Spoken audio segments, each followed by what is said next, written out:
খিচুড়ি রান্না করবো আজকে হাতে মেখে। আমি একটু গাজর কেটে নিচ্ছি, আলু,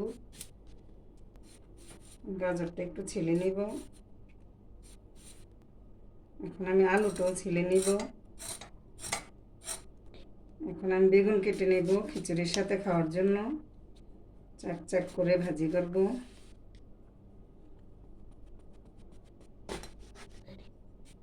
গাজরগুলা এখন টুকরা টুকরা করে নিব খিচুড়িতে দেওয়ার জন্য। আলুটা কেটে নিব, ছোট ছোট করে টুকরা করে নিব গাজরের সাথে।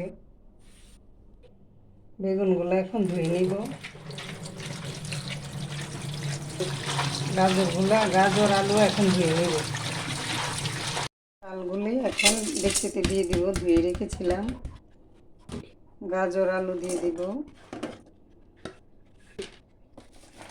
পেঁয়াজ দিয়ে দিব পরিমাণ মতো। এখানে আমি সব মশলা একসাথে নিয়ে নিয়েছি একটু একটু করে। আদা বাটা, রসুন বাটা, জিরার গুঁড়া, মরিচের গুঁড়া, হলুদ গুঁড়া, এলাচি, ঠ্যাঙ্গা আর তেজপাতা। এখন দিয়ে দিব সবগুলা।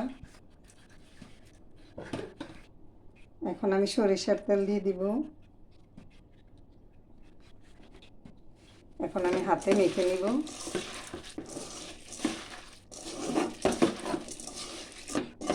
ভালো করে মাখা হয়ে গেছে। এখন আমি পানি দিয়ে দিব, পরিমাণ মতো পানি দিয়ে দিব। এখন আমার ঝোল দেওয়া শেষ। এবার আমি চুলাটা জ্বালিয়ে দিব। বেগুনটা ধুয়ে নিয়েছি। এখন আমি লবণ, হলুদ, মরিচের গুঁড়া দিয়ে মেখে নিব। পরিমাণ মতো লবণ দিয়ে দিলাম,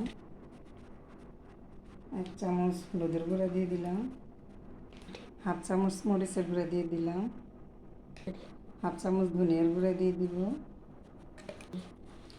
এখন আমি ভালো করে হাতে মেখে নিব। বেগুনগুলো মেখে রেস্টে রেখে দিব।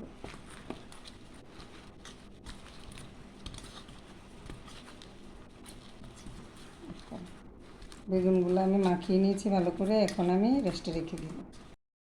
আমি রেখে দিয়েছিলাম রেস্টে মেখে। এখন আমি ভেজে নেব।